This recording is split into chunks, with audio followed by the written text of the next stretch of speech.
All right, we continue our opponent preview series with Oregon, and pleased to be joined by James Crepea of the Oregonian.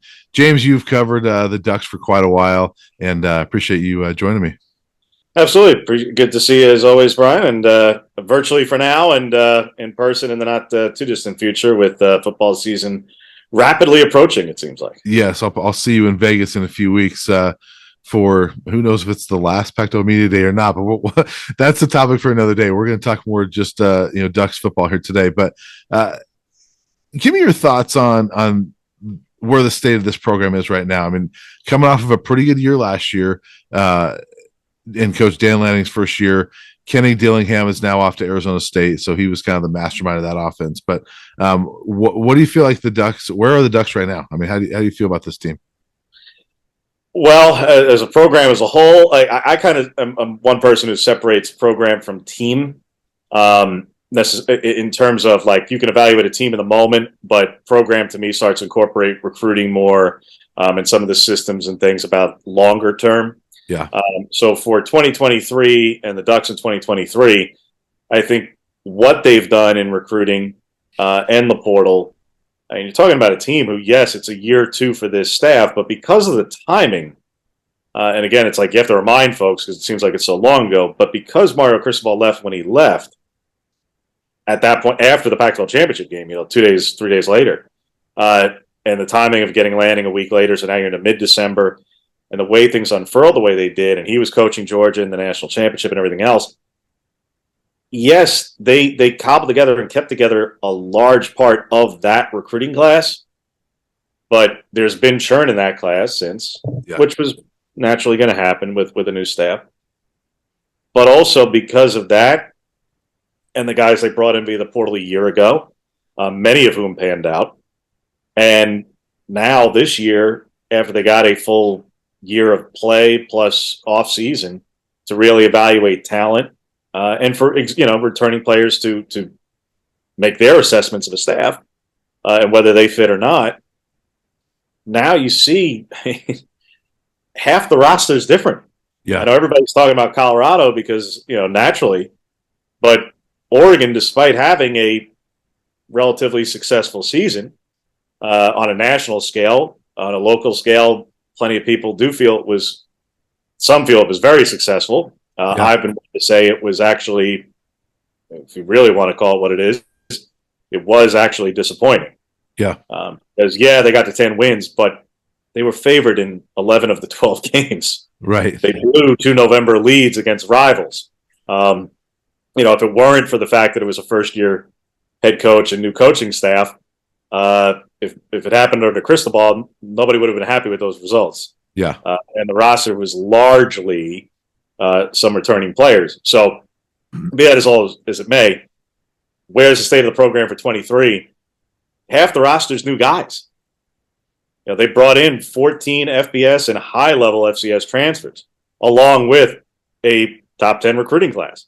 Right. In terms of program and where is the program and recruiting and everything else, they're shaping up for another top 10 recruiting class with a big weekend here this weekend coming up, as everybody is across the country. But a particularly big weekend for Oregon where, with who they've got coming in and who they're targeting and who's talking about setting commitment dates, in the next week or so, the Ducks are in a really big position to continue the upward trajectory they were already on under Cristobal, who got and built multiple top 10 classes, set the foundation, and now there was going to be roster churn. There was going to be a raising of the bar thereafter, regardless. But Lanning and this staff have taken the baton and quickly and rapidly raised it that much more. So what does that mean for 23 and beyond? It means Oregon's going to be absolutely, in my view, one of the top 3 teams in the league, if not maybe one of the top 2 teams in the league. Yeah.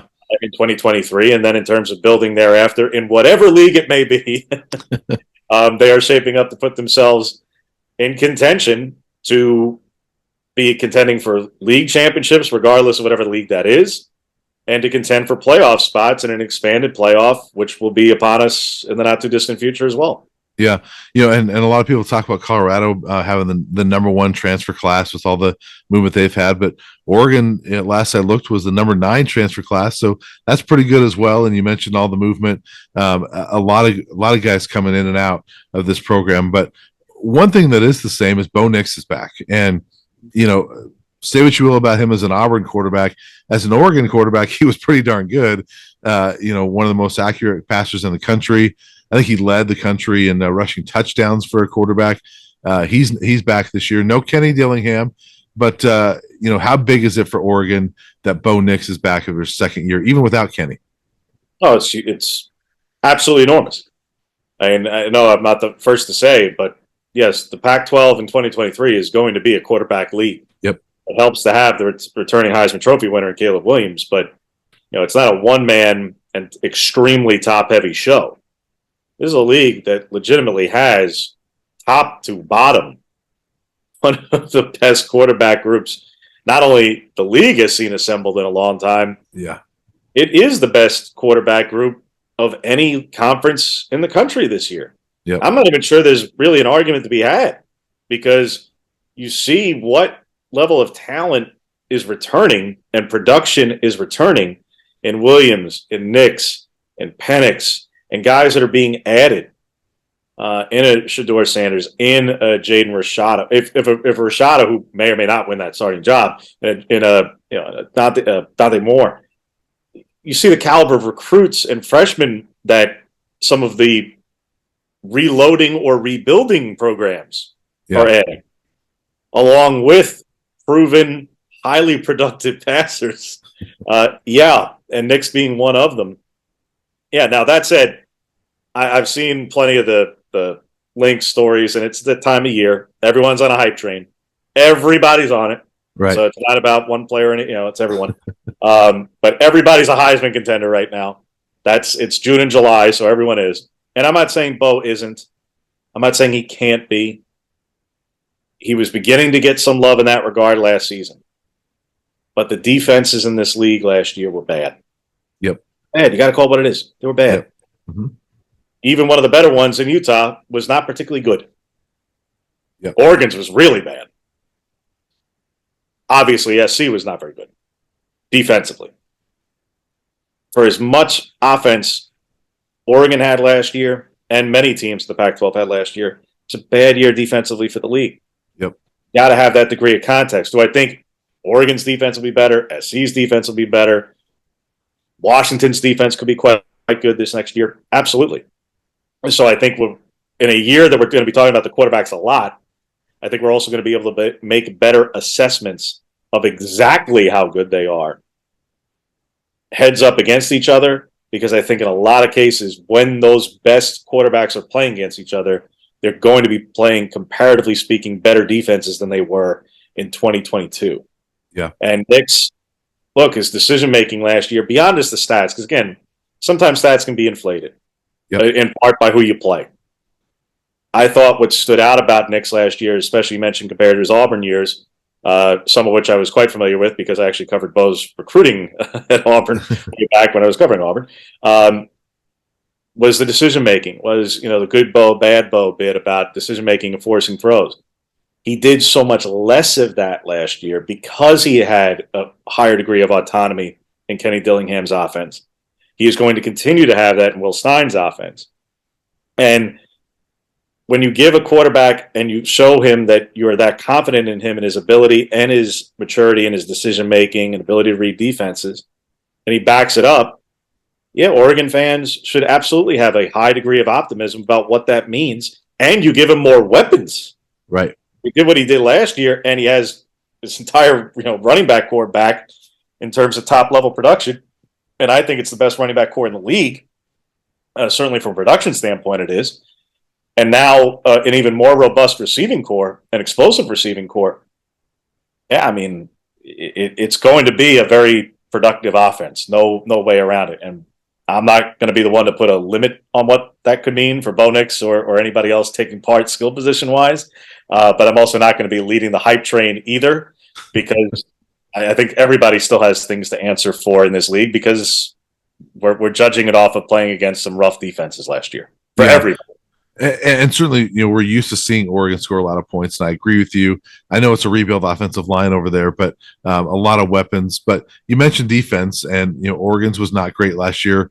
Dan Lanning was a great defense coordinator at Georgia, and kind of, I think people expected he's going to have a good defense here at Oregon. It's hard to do it in 1 year, but are you expecting that defense will be better this year now that he's had some time to maybe get some more of his guys in there and establish his foundation there? Yes, because quite honestly, in so many areas, they only have one direction to go. Yeah. They're just calling it what it is. They weren't good. Yeah. They weren't good defensively. In some areas, they were downright bad. I mean, this team lacked pass rush for the last couple of years. It lacked pass rush when it had Kayvon Thibodeau. Yeah. Because he was the only guy at times. Without him, shocker, they got worse. Yeah. And the best guy they did have last year, DJ Johnson, he's gone. Now, have they added? Yeah. Have they retooled in a big way on the edge of the defense? Yes. It was the most glaring weakness on the defense. And between Johnson moving on because he ran out of eligibility, moved to the NFL and got drafted on day 2 of the draft. But beyond him, their interior defensive line is probably the strength of the entire defense, if not the team. Okay. The edge, Brandon Dorlus is it's kind of I want to call hybrid per se, but it depends on whether you classify him as an end/edge exactly, or potentially D tackle, depending on the alignment of things with a 3-4 or 4-3. But be that as it may, he has rush capability. But when you add Jordan Birch, who I think by most objective measures was either the number 1 or 2 edge player available in the transfer portal this entire offseason, dating back to December, it was an area they needed to address. They did it insofar as they could. They added a bunch of players in their recruiting class in that regard. Mateo Uyunglele being one of them, DJ's younger brother. He was one of the players who was on campus in the spring and showed some early promise as a true freshman. True freshmen aren't necessarily guys you want to rely on in the trenches, but a borderline 5-star player might be a guy who could do that kind of thing. Yeah. Do they have talent in the areas that they were weak before? Yes. Did they reload significantly? Yes. Did they also lose some of their most productive and better players on a defense that wasn't particularly good a year ago? Yeah. Yeah. They lost the first-round pick and the best corner in the league, right, Christian Gonzalez. Colorado fans obviously know well about. Right. Both from his time there and his game at Colorado last year. You don't just pick up and replace that. Now they also added, another former Colorado defensive back. I was gonna ask you about that. Nico Reed, obviously, he was CU's best corner last year. Mm-hmm. Buffs believe they've upgraded at corner. I believe they have. I mean, they've got the number 1 corner in each of the last 2 classes are now on the Buffs roster. But Nico's a pretty good player, also a good returner. Where do you see him fitting in? I think he's going to be challenging for a starting job. Yeah. Bottom line. And again, go back to why do I say, beyond statistically for fans who weren't necessarily watching Oregon every game and weren't paying attention to everything. And that, you can pull up box scores and stat sheets and all that kind of stuff. But what else? Well, if you didn't watch the Oregon-Washington game last year, go ahead and look back. I'm sure you can find on YouTube some Michael Penix highlight tape. And go ahead and take a look at the throws and see who they were being completed against. And if you know what you're watching, really take a look at where the throws were coming from on the field and going to on the field. Yeah. There were some very, very low probability throws that were being made to look easy. If you're on the defensive end of that, that's not good. Yeah. Well, it wasn't coming against Christian Gonzalez. So therefore, did they also have to address and add at corner, not only because they were losing a great player, but because in some areas they were weak? Yes. Yeah. Yes. And so I think Nico Reed will be a guy, and a Kyrie Jackson who they brought in from Alabama. I think the 2 transfers they brought in at corner will not only contend for, I think at least one of them, if not both of them, will be starters this season. And regardless, even if they're not, they're going to be on the 2 deep no matter what. Yeah. That's just where Oregon finds itself. And that's just calling it what it is. And I don't think I'm, anyway, speaking out of school on that because, well, naturally, transfers come in, you think they're going to play. But guys who were lower on the depth chart, who were lower before the transfers got added and then got lower even more after, left. Yeah. They knew it. They see the writing on the wall. So be that as it may, like you say, sometimes multiple teams can feel like they upgraded in the process. That's true. And bottom line is, I think Oregon's defense will be better in multiple areas. I think continuity and continuing in the scheme for another year helps. But beyond that, it's amazing how much better coaches are when they have even better players. Right. And I think in some areas where Oregon has some good players to replace, and I think in some areas where Oregon didn't necessarily have the variance of talent, maybe it had talent, but the next wave and the backups weren't quite at the same level. And then after that, it really got pretty wide. Yeah. I think the variance has narrowed significantly in multiple spots. But again, time will tell and we'll see because they have added so many new guys that you're projecting a bit based on recruiting rankings, based on production from prior schools and whether or not a G5 conference translates or whatever the case. Now, again, we're not talking about a corner with a guy from Alabama and Colorado, but we got to see. But like I say, I think there's lots of areas that they're going to be improving defensively because they just only have one direction to go. Yeah. So bottom line, let's wrap up with this. I mean, I look at the schedule. The schedule sets up for a pretty nice start for Oregon. The first 5 or 6 games out of the gate. November's kind of been their issue, and it was last year. They won 10 games last year. Is this team a potential Pac-12 champion? Are they a potential college football playoff team? Where do you see this team landing? I think anything certainly less than 9 would be really described as disappointing by anybody. I haven't seen the most recent season over-unders, but the bottom line is, should this team and can this team contend for a conference title and a spot in the conference title game? Absolutely. Yeah. I think the question that everybody's going to have probably well into October until some of the teams that we're talking about start playing each other is how much cannibalization will happen in the Pac-12 this year among its better teams. Right. How much will SC, Oregon, Washington, and maybe a Utah, maybe a UCLA because of a very favorable schedule rotation. Yeah. If there's cannibalization at the top, frankly, UCLA is a team who could benefit as much or more than anybody, and somebody who I don't think a whole lot of us, even at this time of year, are talking about a lot right now. But I think as we draw closer to the season and you start looking over the schedules and seeing everything exactly again, and we learn that much more about depth charts and all that kind of stuff, I think you're going to start to see and go, if all these teams start beating up on each other in mid-October and in November, who's somebody who could just kind of quietly fly under the radar a little bit? I think UCLA could be one of those teams. I think Utah could be one of those teams. Yeah. We know that Colorado ain't going to be under the radar. That we know. By being on national television and Big Noon and everything multiple times right out the chute, and then getting Oregon to kick off its conference schedule. We know that there will be a high degree of attention there. I don't think anything Deion Sanders will be doing in the month of August or September will go unnoticed. No. But having said that, are there some teams in the league at the top who, not only because they're the biggest brands or the most successful recruiters last couple of years or whatever, or had 10-win seasons a year ago, they're the obvious picks?